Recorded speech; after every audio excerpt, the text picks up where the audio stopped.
take questions. I'm sure Congressman Sarbanes and Senator Banks are as well. Congressman Cicilline, to go back to something Congressman Sarbanes said, I think everyone talked a bit about Mitch McConnell. So is the purpose of this event to pressure him to allow for a vote on HR1 and also to ask voters to elect Democratic candidates in the Senate in 2020? The purpose of the event is to demonstrate three specific, in my view, at least the purpose of the event is obviously to keep pressure on the Senate Majority Leader to give a vote to the bills that are before it, particularly HR1. This is reform which is supported overwhelmingly by the American people. We passed it quickly out of the House. It's been sitting on his desk for months. And so our hope is to keep the pressure on so he understands the American people expect us to take action to return democracy to the people of this country. The event is also an opportunity to give you some real-life examples of the corrosive effect of secret corporate spending in our elections, of what it means in terms of our ability to move forward on common sense gun safety legislation, what it means to our effort to protect our environment, what it means with our effort to drive down the cost of prescription drugs. So we wanted to give examples of why this matters in people's lives, because this isn't just some theory like, wouldn't it be good to reform government because good government is just an abstract idea. It has a direct effect on people's lives.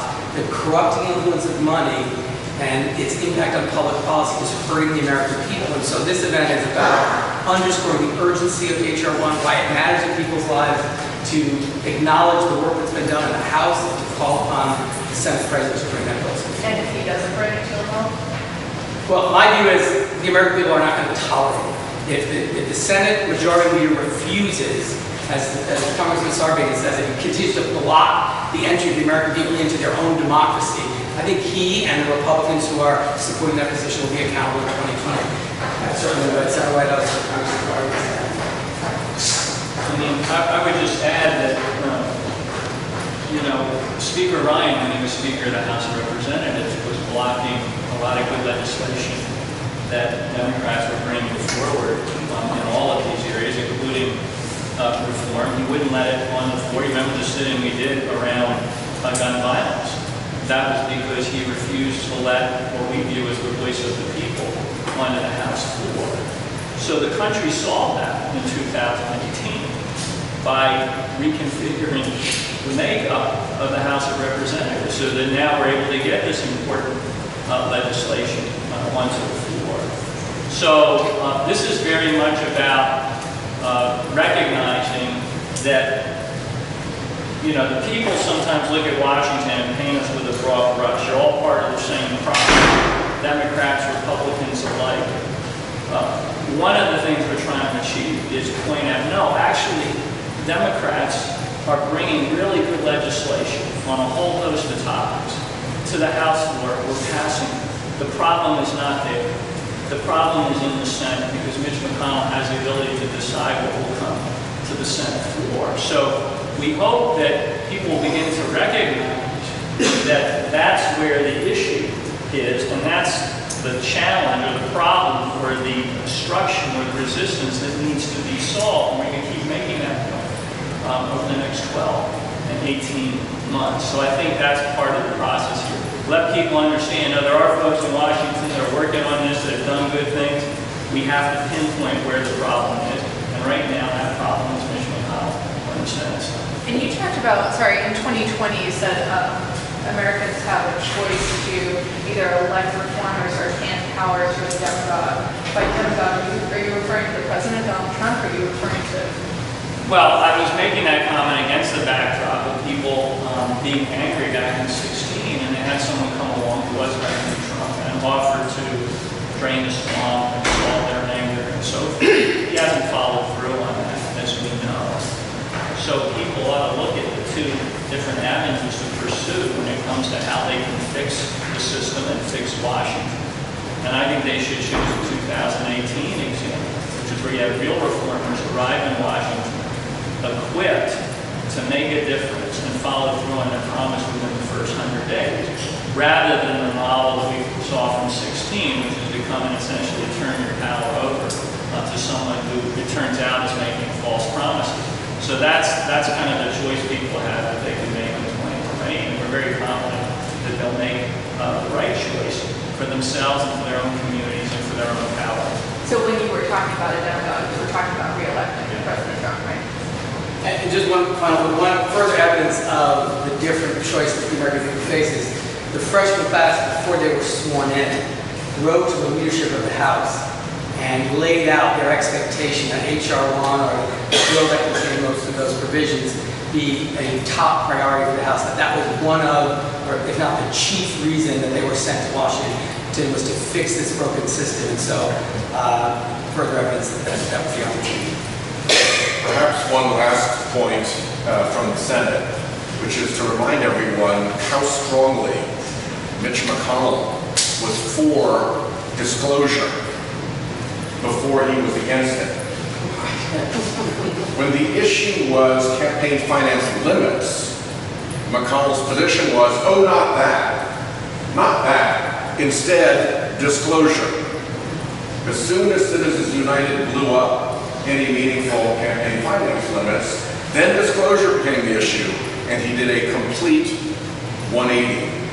And since Citizens United, he has been an inveterate defender of the dark money that before Citizens United, he supported disclosing. Yes. Oh, sorry. You were first. You mentioned, House Democrats have done something real or planned. Passing a bill that was no longer in the Senate, doesn't that feed into the cynicism of the American people, seeing just games being played in Congress? I would think not passing a bill that they want to see happen would encourage even more cynicism on their part. I mean, we can do what we can do when we're given the power and the gavel to make change. So the promise that was made by those candidates when they were running, and by the leadership in the House, the Democratic leadership, was, if you give us the gavel, we commit to you to put legislation on the floor, not just HR1, the For the People Act in terms of anti-corruption measures, but all these other items that go on to the House floor. We commit to do that, and to do that quickly, to show you that it actually matters who holds the gavel.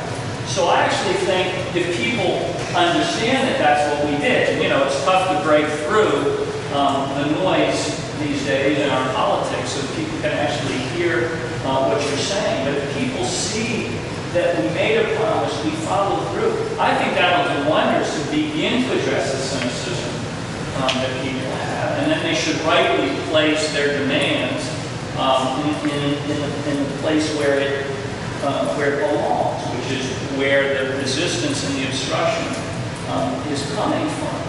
What would have made them cynical, deeply cynical, would have been if we promised to do this and didn't get it done in the first 100 days. Or if we promised to do something real and then just put a set of talking points or messaging on the House floor. But HR1 is the gold standard of reform, if you look at it. It's the most groundbreaking, sweeping set of anti-corruption measures that we've seen in an entire generation. And I remember doing an event with Tiffany in one of the districts of the new members in 2018, and someone got up, it was a town hall, we were talking about this issue, and someone got up in the audience and he said, I want to believe that you're going to go to Washington and do what you're saying, but I've heard it so many times before that I just can't get there. I don't trust it. And he was almost in tears by the time he sat down. And what we said was, we understand how you feel. We understand how deep the cynicism and anguish is of the American people. And they look at the democracy that's supposed to belong to them, and instead they see something that's controlled by insiders and lobbyists and money people in Washington. And we said, give us a chance. Give us a chance to prove to you that we mean it. We're going to follow it. And that voter, by voting for it, was Tom Malinowski, I think, and sending him to Washington along with dozens of others to perform it. He made a bet. He made a commitment. He decided to trust us on that promise that if we got the gavel, we would bring this change. And we felt the need to do that within the first 100 days. We delivered. We're hoping that can begin to cure the cynicism but we have to follow through in terms of what happens in the Senate, and obviously we need a pen in the Oval Office to make this reform happen. What do you think would be the right end for that, for the Democratic candidates in 2020? Who would you like to see? You know, I love our candidate. Our candidate is the American people. Everybody has one vote. I have the same number of votes as David Cicilline to fight for that top spot. I have the same number of votes as Elizabeth Warren or Bernie Sanders or Joe Biden. I think the American people are going to be the candidate in this election. They're the ones that are going to step up, and they're going to fight for their own democracy. So that's where this will get channeled. And as Tiffany will tell you from the work that ECU is doing, this idea of fighting corruption and reclaiming democracy is deep and powerful across the country. People want that in it. And sometimes I get a little bit defeated by the fact that people feel so left out of their democracy. But then I'm energized that they're still angry enough to push for something different, because it means they still care. They still want it back. And people are angry across the country, and they're channeling that towards solutions, not just slogans, but towards solutions like HR1 and other pieces of legislation that can make a difference for them in their daily lives. You know, it's called corruption. Up here we think of corruption as a guy being a developer in a parking lot, late at night, and an envelope of money so he can build his supermarket. But you're talking about campaign finance, you're talking about lobbyists. You don't want to restrict lobbyists, do you? This is a really important distinction. I'm glad you raised it. The Supreme Court has actually whittled down the criminal law definition of corruption so that you have to meet the developer in the parking lot, you have to receive the money, the bribe has to be to the person making the decision, and it has to be for a specific decision. That's how you put somebody behind bars. There is a different definition of corruption that the Founding Fathers had when they set up this Constitution. It was a democracy that is no longer healthy, a democracy that is no longer responsive. And that is what we have right now. We have a democracy that, because of unlimited and anonymous money and the threats and promises from the people who can fire that stuff off, has refused to respond to the American public on guns, on drug prices, and on climate change. Simply refused despite broad public support. That is the kind of corruption that our Founding Fathers worried the most about. So it's not legal corruption. Is that it's all on... As I said, the Supreme Court, led by the Republican justices, has whittled down the description of politically prosecutable corruption. That doesn't mean that in this larger corruption that we've talked about, there isn't chargeable stuff. And one of the things we need to be doing is digging in with subpoenas, and I hope the House will do this, into dark money episodes. Because I think once you can connect the player with the plot, you can begin to see that there actually is a chargeable offense lurking behind the curtain. But you got to look behind the curtain first. So you can't rule out that there's chargeable criminal corruption involved. But that ought not be our standard. We have a democracy that is a model for the world, and it's corrupted now in exactly the way that the Founding Fathers were concerned about, and we should hear their voices across the centuries and respond. So should there be limits on lobbying? And HR1 has them. Yeah, HR1 has, I actually have a piece of legislation that bans members of Congress from ever becoming lobbyists. So I actually think that's the answer. We do have a provision in HR1 which imposes significant restrictions that John can speak to. Yeah, I mean, there are a number of measures that were included in the bill that come from legislative proposals that people put forward over the years. A lot of it has to do with disclosure and transparency. There are people who can be strategic advisors who don't have to raise their hand and say, I'm effectively lobbying the government, and they kind of get hidden behind the scenes. That's what Michael Cohen was doing. He was in the background offering suggestions on how to access this administration, but he wasn't required to register. So we got a provision in there that's essentially the Michael Cohen loophole closure provision, so that we at least know when people are going to be weighing into the system. The other thing is, look, lobbying on important issues, fine. You know, everybody does it. Nonprofits want to come in and lobby on something that's important to them. Corporations come in. The problem arises when there's money connected to the lobbying in a significant way. So we got to have to break that, and there are provisions in the law that will do that. So this is really designed to respond to what we've heard from the public, that you've got to make these changes in every category, or else we're not going to have confidence that you're in fact letting us back in to call the shots in Washington. And look, this idea of corruption, for the average person, sometimes it's going to be criminally prosecutable corruption. But other times what they understand as corruption is just the idea that somebody is getting unfair access to the system and that your voice is being pushed to the side. And people don't know the details, the inner workings of all of this, but they can feel in their gut that something's rotten about it. That people who have money and can buy lobbyists are the ones who get in the meetings in Washington with the lawmakers, and they get their provisions written into the law, and it's an insider's game. And that makes people angry because they feel like they're powerless. And all they're saying to us, and there shouldn't be a big demand on us, is just open it back up. Give us back our voice and our democracy. Many have run out of the town square, the political town square, because they're so demoralized by what they say, and they're sort of up in the hills, hunkered down.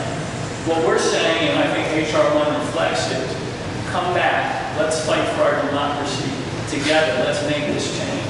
And over time, we think that will restore confidence in how government works, and people will feel empowered. We can do this. This is not chasing a unicorn. We've seen these reforms at the state and local level pass and become law in all of the areas that we're talking about. We now have the example of a chamber of Congress that has passed the most groundbreaking reform in a quarter century. We just have to finish the job in partnership with Americans across the country. We're going to do that. We're committed to doing it. Thank you, everyone. Oh, I'm sorry. Did you have one? Yes, I wondered if we're not securing the elections and everything is kind of, riding on us having a Democratic president and Senate and That's included in HR1. Yeah, so I'm sorry I didn't talk about that, but Title III of HR1 is all about ballot box security, so strengthening our election systems across the country based on what we know happened in the 2016 election and attacks that happened in 2018. So we definitely want to protect the democracy. That's part and parcel of what we put together in HR1. We also want to look at interference, foreign interference in our elections and the flow of foreign money into our elections. And we see examples of how corrosive that can be. So that's a very robust component of HR1. It's also part of the SAFE Act, which Democrats passed within the last 45 days, which would strengthen our election systems across the country. We learned some very powerful lessons from 16 and 18. We had to deploy it to make sure that our elections are going to be safe and have integrity in 2020. And again, HR1 has those provisions included within it. Thank you again, everyone. Thanks.